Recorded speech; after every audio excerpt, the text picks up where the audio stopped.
Well, I want to thank you so much for joining us for one of our HFA webinars. I'm Mark Schumacher, the CEO of the Home Furnishings Association. And once again, the team has done a great job of bringing together a panel that's going to discuss something that is on top of everyone's mind in our industry, and that is talent acquisition.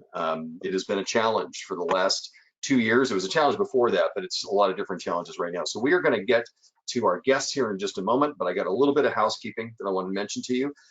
First and foremost, the right side of your screen, there is a little chat box there. If you have questions you want to send us, please do. We'll do our best to get to those. I already have a ton that those of you who signed up early have sent in, but please, if you feel the need, send in a question. And I have to tell you, even though I know this, I mean, I work here, I have just recently really looked in depth at our website, myhfa.org/webinar. And our library of subject matter there is impeccable. It's phenomenal. Also, myhfa.org/HR is a great place to get all kinds of information and insights relating to that, because we have a new member of our team who's joining us today for this subject matter. That's Tracy Jackson. She is HFA's Chief HR Strategist. She's providing a ton of great materials there. So once again, myhfa.org/HR. You can see a bunch of what Tracy's doing. But Tracy, thank you for being here. It's a great chance to introduce you to our HFA world. Also joining us, Irene Fostick is joining us. She's the Senior Vice President of Human Resources for a very busy company. The John B. Schultz Furniture Company has, they also took on some of the old Levin locations. They have actually home stores. They are a unique conglomerate of all kinds of home furnishings companies, and that means that she is dealing with some really incredible HR challenges and hiring challenges. So we're going to also be talking to her today. And Nick Detzel is joining us. He is with Furniture Mart USA. They're up in the Iowa central part of the country. They are a top 100, and they too do a lot of hiring. And so this is a great group to talk about this. So first of all, thank you all for being here. I honestly don't know where really to begin here, but I'm just kind of looking at all these questions, and I think that the one thing that kind of comes through that's sort of an overall that I'm going to throw out is just a first here to each of you. And I'm going to start with Irene. Irene, what would you say has been the biggest challenge of the last 6 to 18 months, 24 months relating to talent acquisition? What would you say has been really the one you put at the top of the list? Well, I would honestly say, being able to honestly fill all the jobs that we have open has been the greatest challenge. And to do that, we've talked to more candidates than we've ever talked to. Okay. And so that's really been, it's been very difficult to get jobs filled and keep them filled. Well, and it's funny you say that, because I'm just going to warn everybody watching this today, we're going to be doing a whole separate webinar next month on the retention piece, even though what I always tell people here is that I believe our first day of retention, whether it be for a member or for an employee, is the first day they start. But we'll talk about that some other time. Nick, let me ask you from the Furniture Mart USA standpoint, what do you think has been the number one challenge you've seen as well? Yeah, I think the number one challenge that I've seen as a recruiter is just, it's a competitive environment right now. We're not the only ones that need sales associates, and in a lot of our communities that we serve, it's especially competitive because there's maybe only 10,000 people in town, but there's several retailers that all need sales associates and other positions that we need as well. So I think it's just a competitive market right now. And, I guess when you look at the unemployment rate in our areas anyway, being pretty low, and the number of needs being pretty high at the same time, that competition has been a struggle. Okay. Tracy, what you just heard, those two things, are those topping the list for most people, or what would you also add to that just to kind of get us started out here today?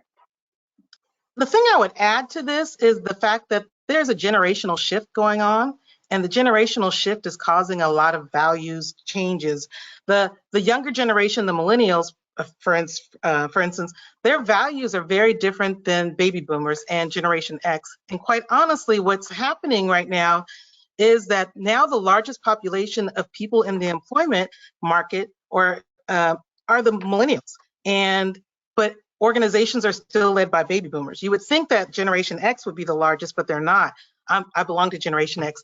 But the shift in the values and the two different groups that's one of the things that's taken place, is that the organizations are still led by baby boomers who have different values than the millennials. And so I think there's going to be a huge shift that takes place, because if you think about it, at the end of this decade, the baby boomers will be 65 and over. So you have the baby boomers quickly exiting the workforce. However, they still have an overrepresentation of leadership roles in the organizations. And so there's got to be a reckoning soon about these different sets of values in the different generations in order for organizations to be sustainable, to find the right employees. Now, I wasn't thinking that you were going to go to the generational piece this early, but let me just jump into that since you did. Let's talk about the challenge that everybody's facing also with the younger members of the workforce who, at least in my feeble vocabulary, I would say that it's pretty clear that they, in many cases, put time ahead of money. The time is more important. And in our industry, and Tracy, by the way, for people that don't know, you were a VP of HR for a sleep train and mattress firm, so you were steeped in this. We've got this whole issue of working weekends. It used to be that, hey, you start in retail home furnishings, and you're giving up your weekends. That's changing, and who'd like to jump in on that, because I know that that's a challenge you've got too, that you can't just keep it to the same schedule you have for others in the past number of years. Who'd like to jump in? It's really true, Mark. I mean, I think today well, let's start in the past. People were looking for work. They were willing to do whatever it takes to get the job. Retail hours were just a given, right? I mean, and people worked open to close, and they wanted to, especially in our industry. And I think today that's really changed. I think the younger candidate coming in is very concerned about balancing work and life. They have young families. They could be both working. And so, they're very concerned about that time off and the flexibility. So you have to try new things. You have to be more considerate and not expect, oh, we're retail, you need to be here every weekend, every Saturday, every Sunday, open to close. That doesn't work. So Nick, I see you nodding. Let me ask you this question. So have you had to really kind of change as recruiters there at Furniture Mart USA? Have you had to change sort of that approach to be flexible in attracting talent, to say, hey, we're going to be able to have some leeway with scheduling, or how much has that played a part in what you're doing? Yeah, absolutely. Especially when you look at some of our delivery drivers, they're asked to work on Saturday. And that can be a challenge. One thing that we've looked at is compensation, maybe on weekends versus the rest of the week. And so somebody who works Saturday, maybe they get $1 more per hour or something like that.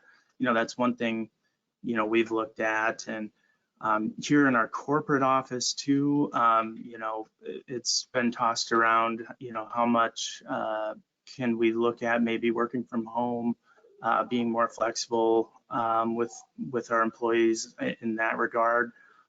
So yeah, it's a big topic of conversation right now for sure. So Tracy, let me ask this then.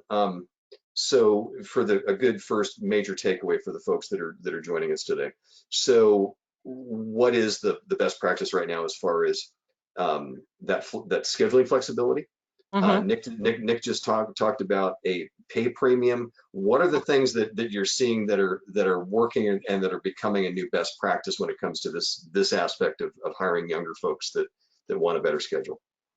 To be more collaborative, to see what their needs are. Some of them may be okay working weekends, but maybe if they only had to work one day per weekend, and you could have someone who mirrored that schedule. Or you find some staff who actually really only want to work weekends. That might be their job or their dream. If they have someone, childcare issues during the week and they really want to work weekends, to find those people who want to work weekends or who are driven to work weekends and really allow them to work on those times. So to come up with a collaborative approach about what do employees want, I think Nick's approach about making it more attractive, offering different levels of benefits or pay, those are the things that I think we have to do in order to attract these kind of people, and also to find people who maybe are in industries who have transferable skills who also work weekends, like the lodging, hotel and lodging, or people who already work in the restaurant industry where that's normal, and maybe they would have to work longer hours, so this would be a benefit for them to work shorter hours in our industry. So I think we have to look at, how do we make this attractive? To some groups, it's going to be more attractive to work in our organizations that have the limited weekend hours versus the ones that they're in. And then we can also look at finding people who really only want to work weekends to fill the gaps in those areas. True. Yeah, I would agree with you, Tracy. Definitely the service industry has been a great source of candidates for us. These were folks who a lot of them lost their jobs during COVID because their businesses weren't open. They weren't allowed to be open. So service industry's been fantastic. Also, I think the medical industry. So folks who worked in hospitals and maybe didn't want that environment anymore. And they also were used to shifts. They were also used to working weekends. So they were not used to a 9 to 5 Monday through Friday environment. And they understand people contact, people connection, which is just critical to our business. It's funny that you bring that up. There's a story that I can tell you about visiting a retailer, and they asked how my dinner was, and I said, "Gosh, it was great. Went to this place down the street, and this waitress was phenomenal. I mean, engaging like this. Do you know the CEO went there the next day and gave her a business card?" That's a smart thing to do, and we do that we tell our managers that all the time, that when you're out and about and someone, I mean, the service industry is great, restaurant industry is great because they're used to add-on sales. Have you ever been in a restaurant where they don't try to sell you a cocktail or an appetizer or add dessert on to the end? So, I mean, they really understand the add-on sales and how to do that and the customer connection. A great point. And Nick, let me ask you this, because one of the things that we're kind of skating around here that I want us all to focus on now, though, is that so have you, you talked about the weekend premium. The other interesting part about bringing people outside the industry in right now is this them having to face a commission job. I know there's a number of retailers out there that have been doing some interesting hybrid ideas to ease that in. What have you guys done to sort of, get that concern about, oh my gosh, I'm going to go to 100% commission. How am I going to manage this? How are you guys working with those kind of pushbacks? Yeah, absolutely. One thing that we do is we start all of our sales associates on a training plan, and with that comes a guaranteed hourly wage for the first, I think it's 10 weeks. And we just actually increased that minimum hourly wage probably 2 weeks ago, and just to kind of ease those concerns that some people might have. But I guess as far as the compensation goes, I think really if we're attracting the right people, they're gonna realize that from a compensation standpoint, it's a better opportunity than maybe being a sales associate at another retailer. Okay. Tracy, what do you think about this whole comp structure question? Because this is something that any size retailer, you got to remember, we're talking to an audience here today that could be single store operators on up, but this is kind of universal. What are you seeing as being the answers to that? Because I know it's hard for a lot of people to come into our industry and have to transition to that. Right. Only because I recently did a presentation about this do I know this, but Kinsey did some research really recently. It talked about what employers are missing the mark about why employees are exiting organizations. Most of the things that employees are looking for are more relational, and employers are thinking it's more transactional, like pay. So having a good working relationship or things that are attractive to employees for their values, treating the environment well. Those are things that can help attract employees to say, I want to work for employers who are doing those kinds of things, who treat people well, knowing that they've taken on diversity pledges or that they are, volunteerism is a very big part of their organization. So if we're talking about attracting people, we have to think about not just the transactional parts of the business, but also the relational parts of the business, and that they stand for something and they actually follow through with the things that they stand for. They stand for respect, integrity, all of these different things that what their actions line up with what they do. And I think those kind of things are missed opportunities to tell prospective applicants and candidates about, and we need to do a better job of saying the things that we do well to treat people and how we treat people, and that would help us to attract people. So, Irene, go ahead. Agree. Yeah, I would absolutely agree. I mean, I think having gone through changes in our company over the years and coming back to a family-owned organization that truly cares about their employees, is willing to provide fantastic benefits, and not just traditional benefits, but really cares about the associates and engages with them. And we do a lot with environmentally. We've just gone to solar on our warehouse, and so really getting the message out. It's all about, and I see Tracy nodding, it's all about that building that employer brand and who you are, because if you don't know who you are, you can't sell it. So it's really important to be able to know who you are as a company and find the person that wants that environment, wants to join a company that stands for those things. I think that's critically important. So here's the good news and the bad news with that.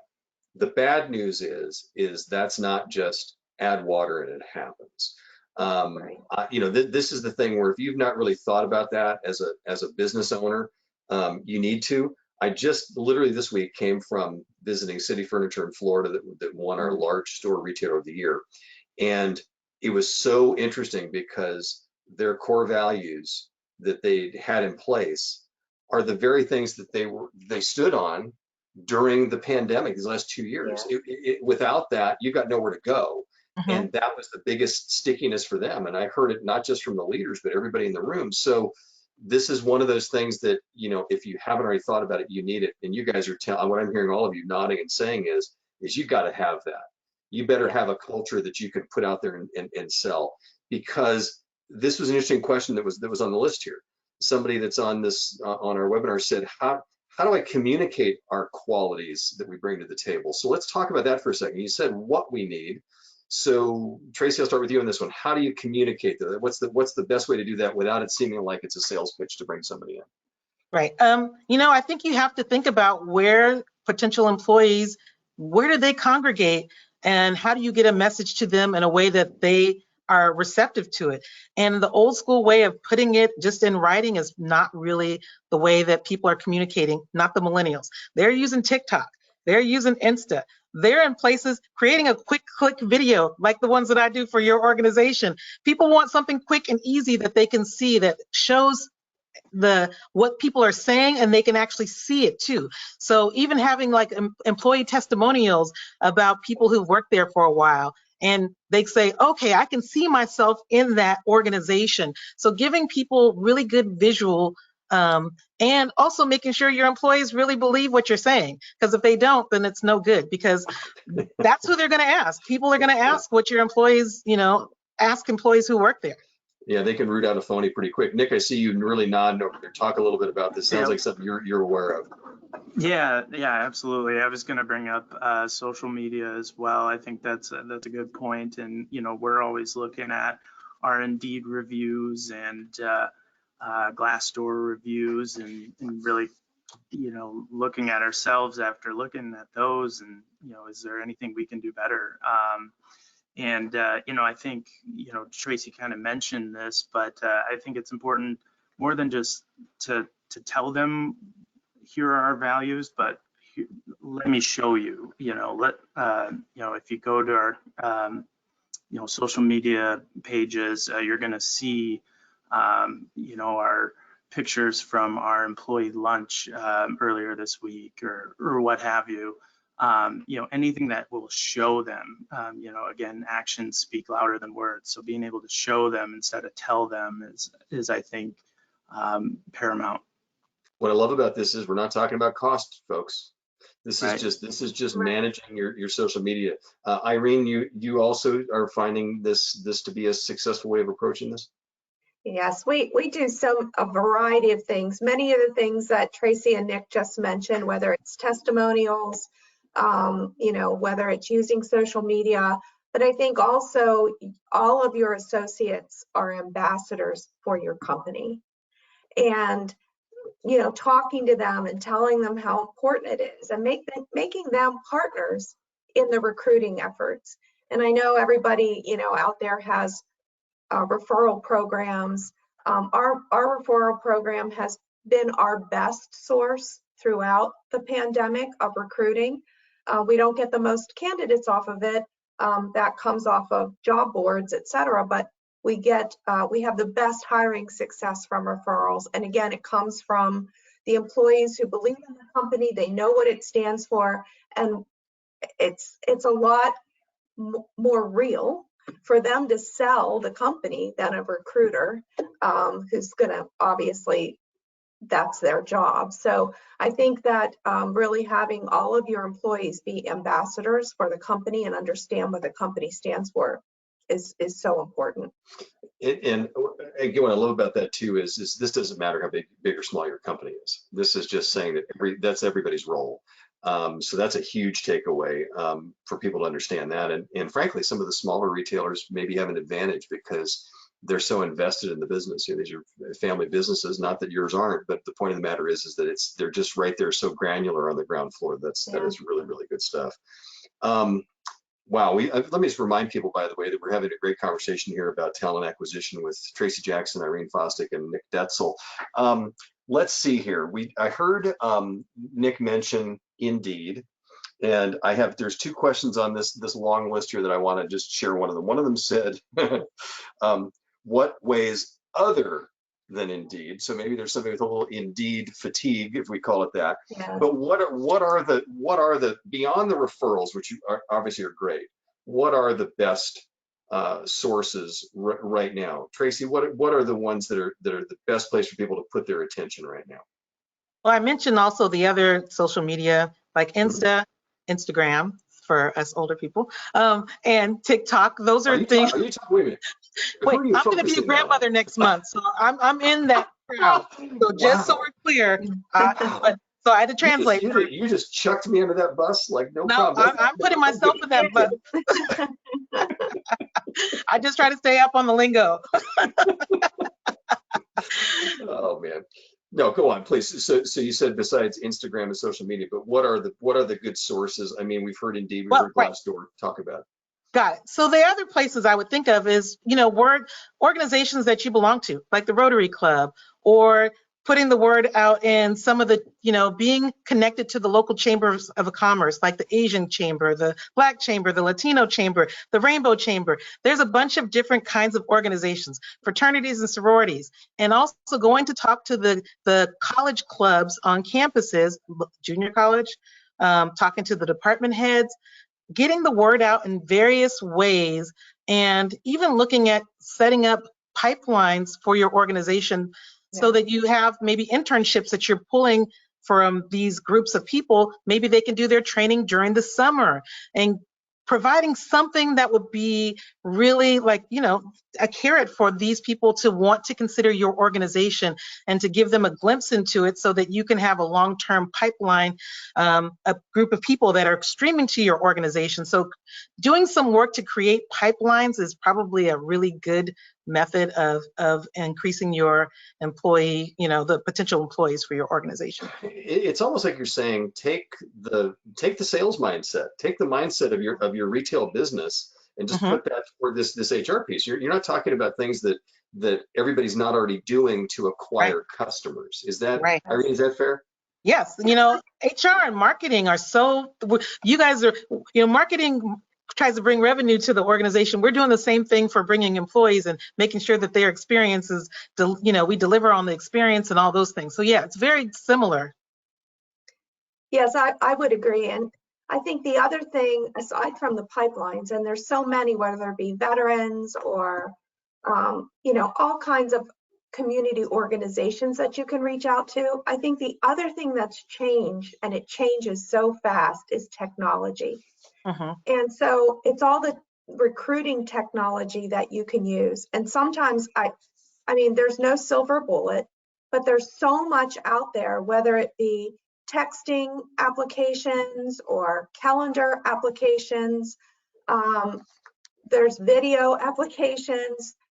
We're in the process of implementing a chat bot onto our careers website. I mean, and that has been fantastic for us. So I think on the flip side of all the community organizations and pipelines, you have all the technology resources as well. And that's, and it's a wonderful point, because so many of our retail members have been investing in technology. And a lot of the technology you're talking about, they could already have in front of them. It's not like you're talking about a lot of exotic type of technology here. So maybe it's a question of saying, hey, look at the technology at your fingertips, and how can they be used to adapt to this particular, focus on trying to bring good people in. Nick, talk about, you mentioned Indeed, et cetera. What are some of your go-tos as far as great sources? Well, yeah, well, I do like Indeed, I'm not gonna lie. But really, I think we like to kind of have all our nets in the water. Don't like to rely on any one thing too much. And Indeed, again, I really like it, and it's kind of almost easy to do that sometimes. But some of the other things we're doing, like Tracy and Irene have already mentioned, we're already, we already have a marketing budget, and we're already making commercials and all those things. So maybe our careers page can get a plug here and there. I definitely agree with, getting close with the local schools and agencies that can help. We're not afraid to kind of kick it old school too, and put out a sign out front. Now hiring, it works, and we track it. So maybe it's not as high of a percentage play as maybe some other things, but generally, again, our approach is having all of our nets in the water, so you kind of have multiple revenues, and together they end up being better than any just one thing. I just have to tell you, it's funny that you said that, because in looking at just the LinkedIn feed alone on one of the largest retailers in our space in the country, and it was interesting when you how you can scroll through the posts like this. I'm not kidding you. I'm saying half of the posts were we're hiring posts, and we're focusing on different jobs and testimonials, things like that. So I think you're hitting on something here that it's maybe just convincing your marketing team to understand that this is such an important piece of the puzzle. And like, I love what you said. I think you said, just, you're like, throw us a bone here. Just give us a higher percentage of mentions here. And I think that's terrific. And by the way, one thing I want to also again point out, and Tracy, I don't know that you realize how you've tied this one thing into a bow. When we talked about the whole culture piece and selling what you're doing, for home furnishings retailers, community involvement is a huge piece of what they do. So you may already have referral sources out there. If you're not already looking at those to leverage them, what a great takeaway that is. Think about that. The Chamber, Rotary, whatever it could be, any kind of club like that. So that's really good stuff. Here is a ultra granular question, and I sense this was written by somebody who's had pain with this particular issue. It just says, is hiring college students for part-time a good idea? There's a toss-up. I'm just gonna let whoever wants to jump in on that one. I love that question. Well, I mean, I'll take that one to start. Hiring part-time in and of itself is challenging in our industry because of the commission environment, for one.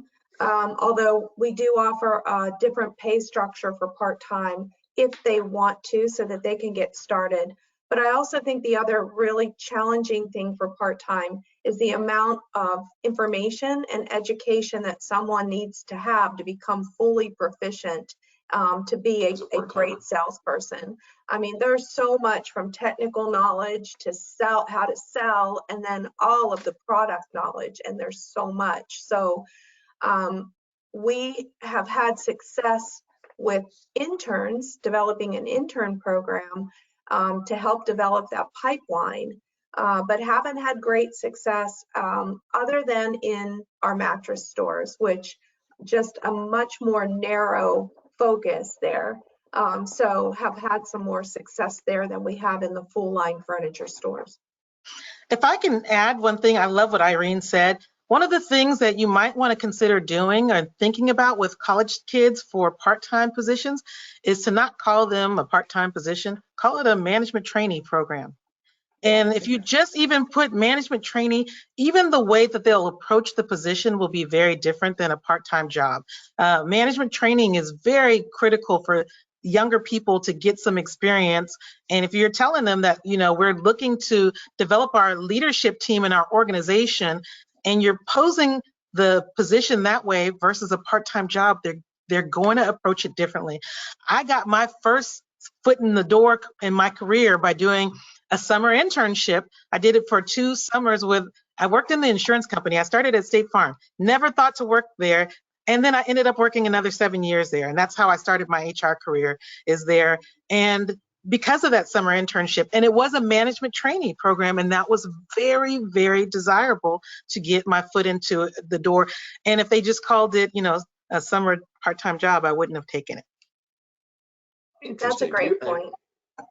Nick, what about part-time where y'all are? Is that something that you do dabble in, or is it difficult to do that?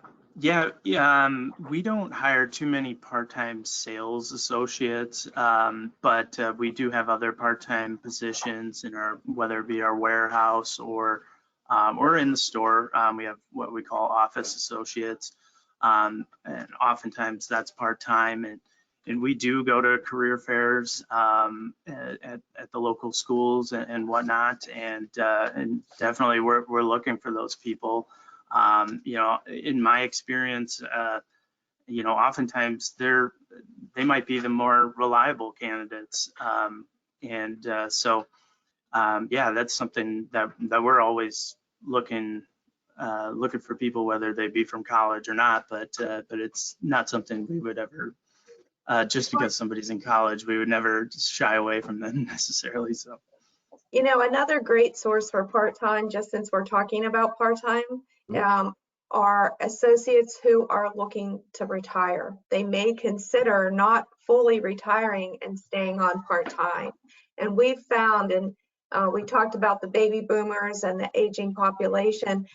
We found that especially with the economy right now and the rise in inflation, a lot of people who thought they were ready to retire may not be so ready to retire. And so having them stay on and be part-time has been very, very successful for us. Okay, you're not letting them get out the door.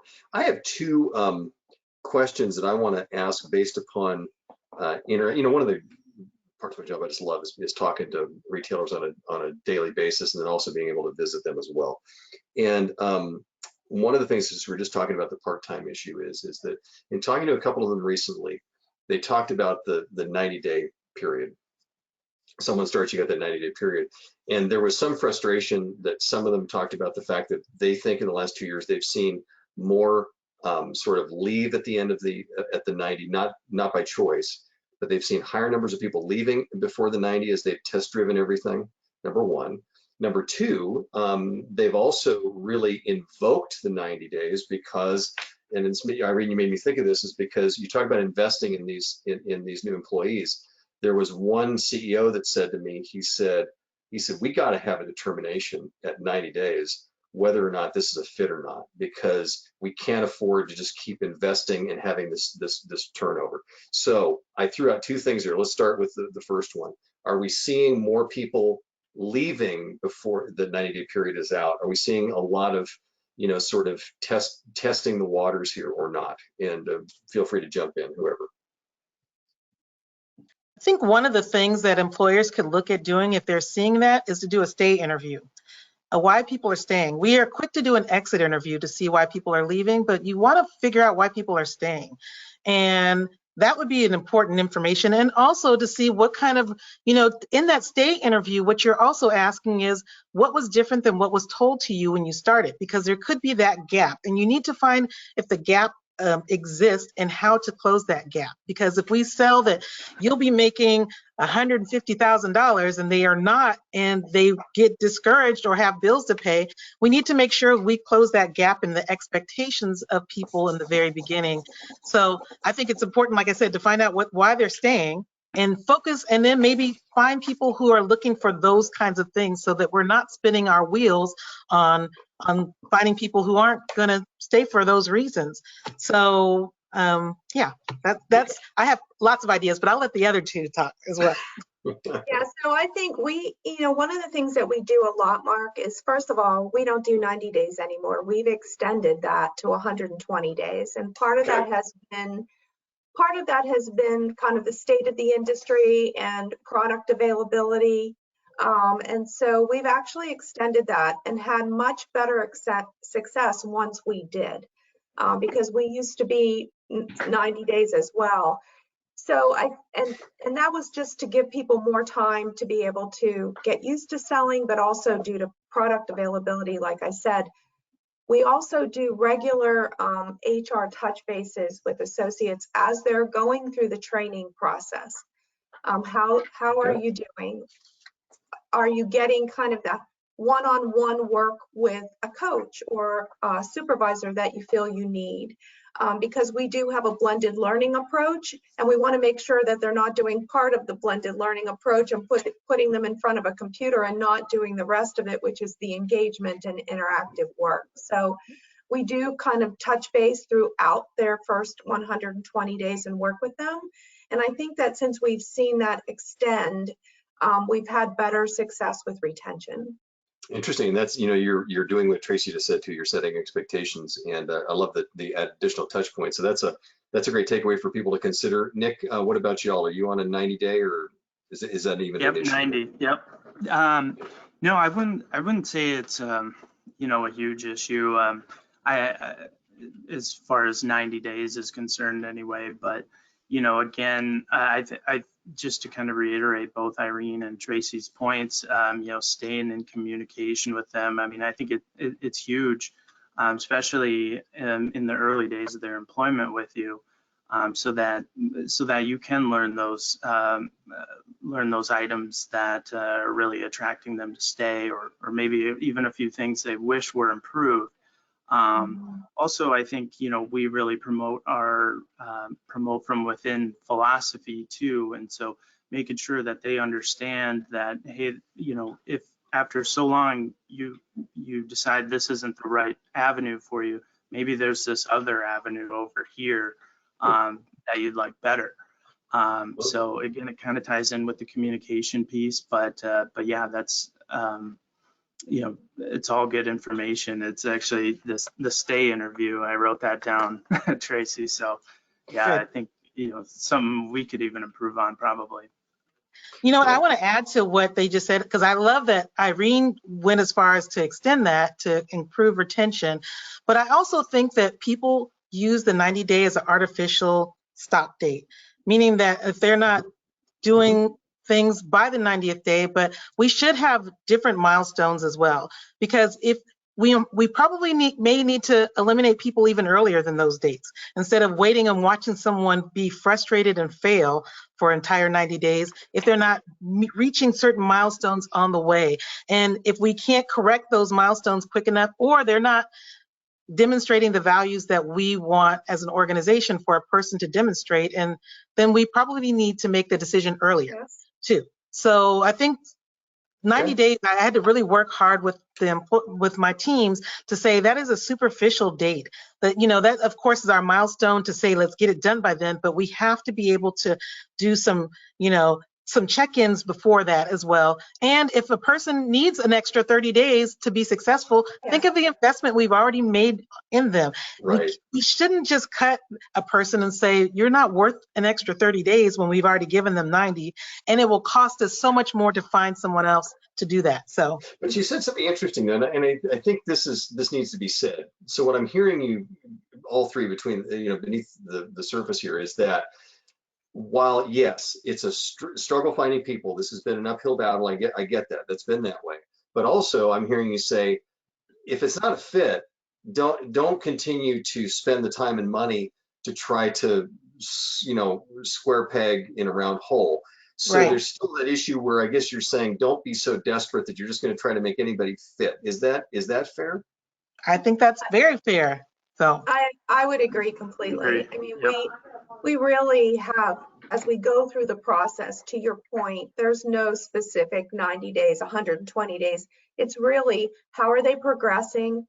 Are they understanding the things they need to understand? Are they exhibiting the behaviors they need to exhibit? And if not, then let's have that conversation. Give them the opportunity to correct if it can be corrected. And if not, let's part positive way, so that because it could just be the wrong person in the wrong seat, and that happens. And you don't I love that Nick said that, look for other opportunities to retain a person who represents your culture well, but doesn't do that job well. If they're not a good salesperson, they may be dynamic in your customer service department. Sure. They might be really good in the warehouse or in deliveries or some other place in your organization, accounting or finance.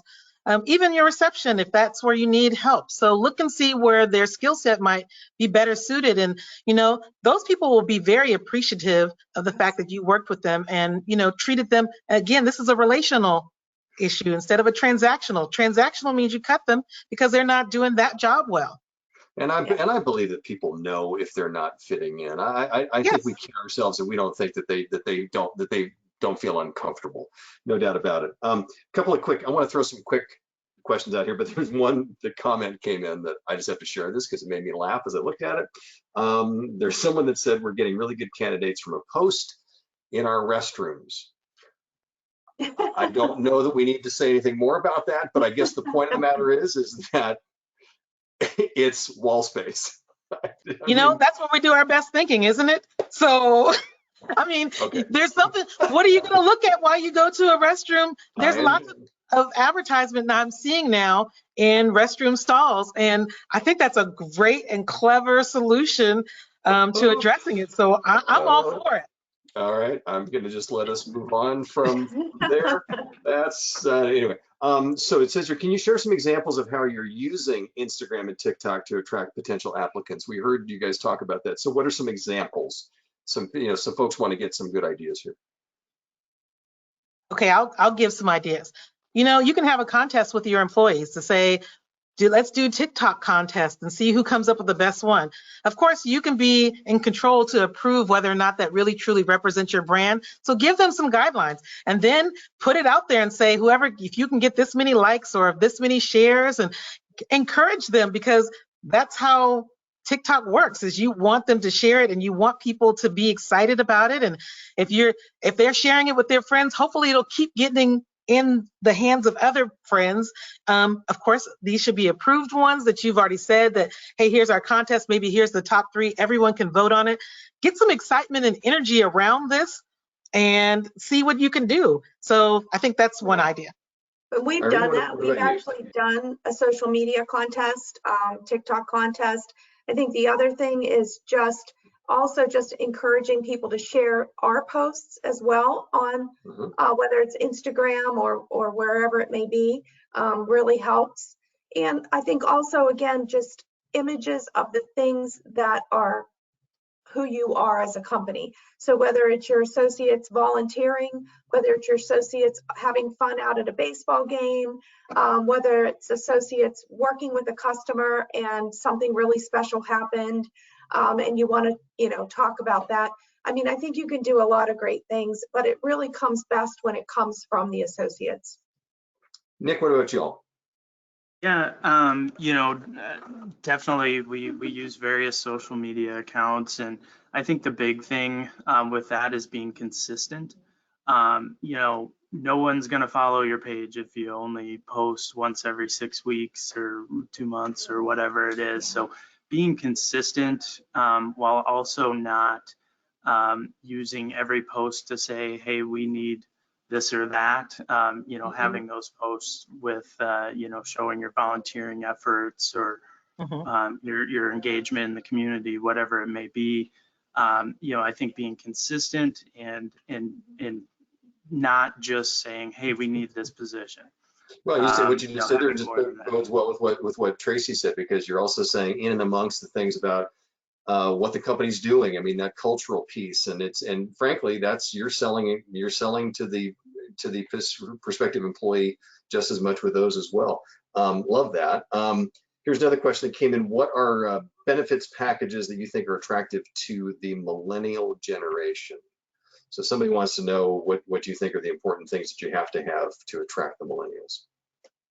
I think it's about variety. I mean, there's the basics, right? That we've all had, the medical, dental, the vision, we can go through that. But I think we've heard a lot about mental health access. That has become very important. Resources, whether it could be resources for discounts or childcare. I think also we've had a lot of just the virtual type of benefits. They like those. And we always get requests for pet insurance. Yes. So I think variety is the spice of life when it comes to benefits. I think what Irene said was brilliant, and I agree with everything she said. The pet insurance is usually just a discount, but the fact that you provide the discount to employees, they love it. One of the things that I think employers don't advocate or promote as much that they should is their EAP program. It's a phenomenal program to help people through, all different stages of life and challenges. So that is an incredible. And one of the things that I think we're missing is the younger people are not marrying the way that we married. Because I'm putting myself in that same bucket with you, Mark. I'm an Xer and I'm about to be a grandma, so yeah. But they're not marrying in the same way. But they want benefits for their significant other. Yes. And if it's a way to extend benefits to their significant other, their partner, which is the word that they mostly use and you can create a scenario to say that they must have been living together for at least a year. They can sign an affidavit. If there's ways to provide and extend benefits in those situations, they will feel more respected as an employee. And Tracy, I want to for those that may not be familiar, because we just implemented one here at HFA. EAP is Employee Assistance Program. It provides confidential counseling on all sorts of issues that an employee could have. It gives them, generally speaking, 3 to 4 sessions per issue. It's phenomenal. And by the way, it is included in many of the benefit programs that you might already have right now. You don't know to ask for it. So just as an employer, no matter how big or small your staff is, ask if an EAP program is offered. It is a way to really say, and particularly with all that's gone on the last 2 years. I mean, if we don't feel like we've had extra stress on our shoulders because of COVID, it's a great thing to offer. So Employee Assistance Program, it goes by EAP. If you ask your provider, they will be able to tell you about EAP. So that's something very close to my heart. So I appreciate you bringing that up. And by the way, Tracy, I guess I need to thank you for really putting an exclamation point next to my age range, because I'm already getting part-time retiree offers from many of our retailers who are saying that when I hang them up, that I can work in their stores. So thank you for that. Tracy, you've changed my life. Anyway, we'll leave that for the moment. So here's something else that I want you to address that again came from the trips I've made to see our retailers of the year in the last 3-4 weeks. So there's a lot of great employers, and I know that I'm looking at 3 people here that have workplaces where you've got a phenomenal stable of longtime employees. And it's wonderful to be able to say, hey, we've got our sales floor, we've got, man, those 4 people have been here 15 years, we got 20 years, we got 25 years. And I started the conversation by saying, if you're not thinking about sales succession now, you're going to be in a world of hurt when that 25-year vet leaves your sales team.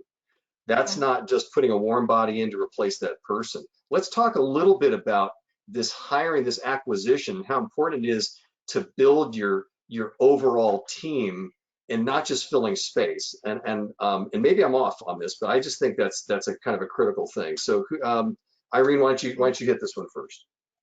Well, I think especially with the pandemic, people retired who maybe wouldn't have retired as soon. So we really saw this, Mark.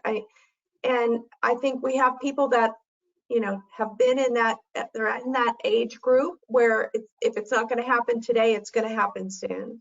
So you really have to start bringing in the next generation, whether it's a younger generation or new folks into the industry, and training.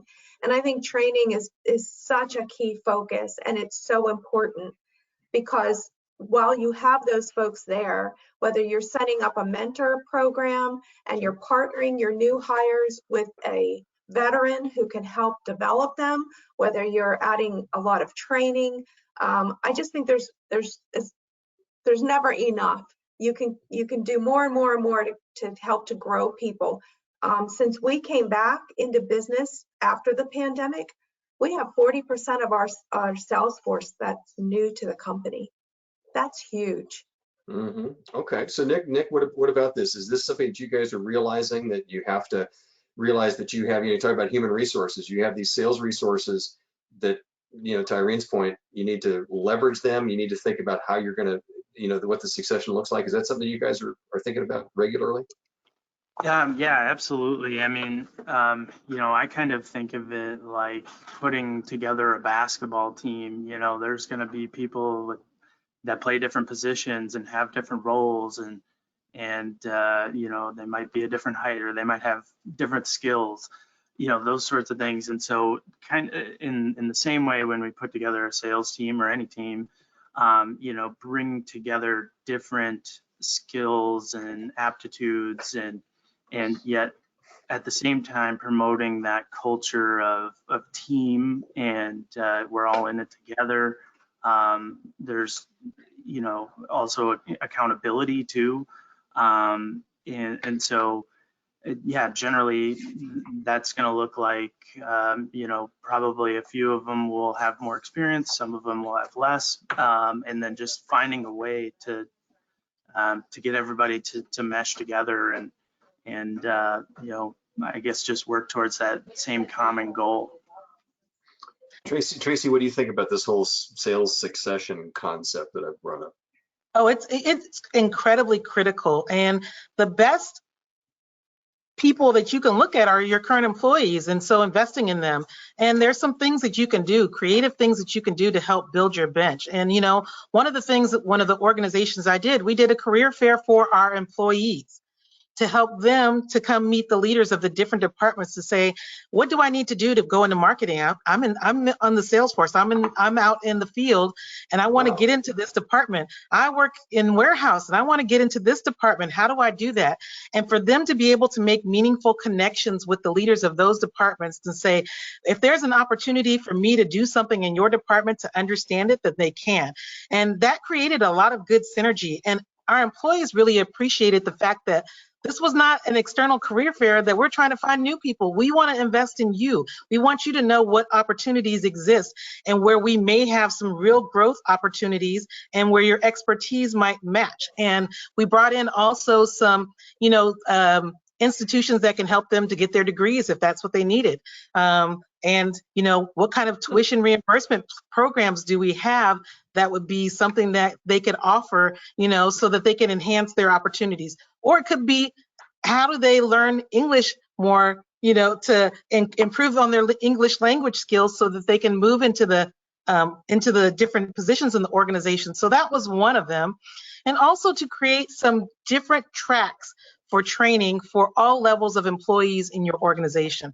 You've got to have one for newer employees who need to understand your culture and understand the role and their responsibilities. Then you need to reinforce that at another level. So have a middle level, and you need to have a senior level, and you need to create development plans, because time and role does not create readiness for a position.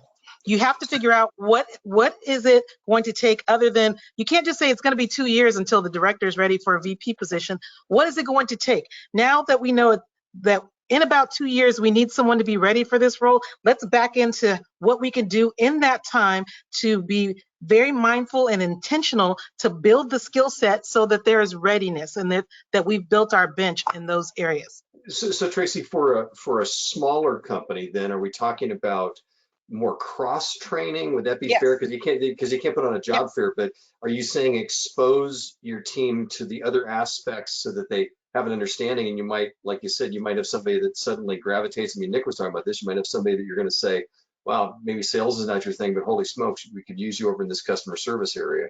Right. And even smaller organizations can do it. If they open late on a Sunday, or or on a day where they close at 5, maybe have it from 5:30 to 6:30, where you can do even Zoom calls and hear about the different things that are going on in the different departments and how you would apply or get involved in working in our department, what you need to have. And so, yeah, there's ways to do that. I'm going to put in a shameless plug here, but if you want to follow me on LinkedIn, I did an article that I just posted yesterday about the Sales Succession Challenge. So if you find me there, go for it. Just a little something to talk about. But again, I appreciate you guys talking about that, because I think that it's, we get so focused on, like you said, Irene, you've got these numbers, you've got to fill these spots, and you want quality people, but you also have to think about what is, how many of those people are you going to be able to push downstream and up. And I also hear you guys talking about career path. I mean, that's the word I would use. Nick, is that important for the people that you bring in to understand that, because you talked a little bit about this, but to understand that there are these potential pathways to more than just that initial job? Absolutely. I mean, if you look at pretty much all of our postings, we talk about, our promote from within philosophy, and it's, all over our website too, if you look at it. So definitely, I think, they have to have that understanding that, there's opportunities here, and they need to see it too. They need to see other people getting promoted. And getting opportunities so that they know that, if they earn it, that their time will be soon. And kind of getting back again into the succession plan too. One thing I was going to bring up is maybe if you have a veteran on your sales team already, maybe getting him or her involved in the interview process, and really kind of starting that, foundation of, here's a veteran, here's what things could look like for you in the future. And, don't just take our word for it, hear it from the people who are actually in the role right now. Love it. Any final thoughts? Irene, Tracy, I'll let you guys get a couple final thoughts, so we got a couple more minutes. Mark, I had a light bulb moment after we answered the question about benefits that the millennials like. One thing that they really like is student loan repayment. And if you want to think about what it costs to get a high quality or caliber employee and come up with a way to help them repay their student loan, figure out if maybe they stay for each 5 years, or for every year they stay, maybe you give them $2,000 up to 10 for 5 years. And that could be like the retention that you're paying for a student or for a younger person coming out of college. They love that, and that will help with your retention as well, because they understand and recognize the value that brings to them. So anyway, we love light bulb moments. Irene, you get the last word today. Well, I would just say there's no silver bullet out there, and you have to just be willing to try different things all the time and be open to new ideas, because what worked yesterday may not work tomorrow. So just be creative, read, go on the internet, go on LinkedIn, see what other people are doing or other sources, but just be willing to change. What a great way to wrap this up. I want to just tell you, there's just so many takeaways, and remind everybody here, if you need to hear this back, this will be posted on myhfa.org/webinar. But I want to thank Irene Fosdick, Senior VP of Human Resources for John B. Schultz, Levin Furniture and Ashley Home Stores, and also Nick Detzel from Furniture Mart USA, Tracy Jackson, our HFA Chief HR Strategist. By the way, you can check out our resources to help you. I mentioned this earlier, but this is key. go.myhfa.org/HR, and you see that smiling face there. That's Tracy Jackson. She's providing all kinds of quick click solutions, and there's blog articles there. It is becoming the resource for anybody that's trying to hire. So that is super. So appreciate that. Just want to mention that we dabbled briefly. We said that word retention. Keep with us, because in May we're going to have a conversation to focus on retention as well. So we've hit the top of the hour. I want to thank my three guests. I also just want to mention to you that always we wish you good health, good sales, and this time, good hiring. We hope you land some great people. I'm Mark Schumacher. Thanks for joining us. We'll see you next time.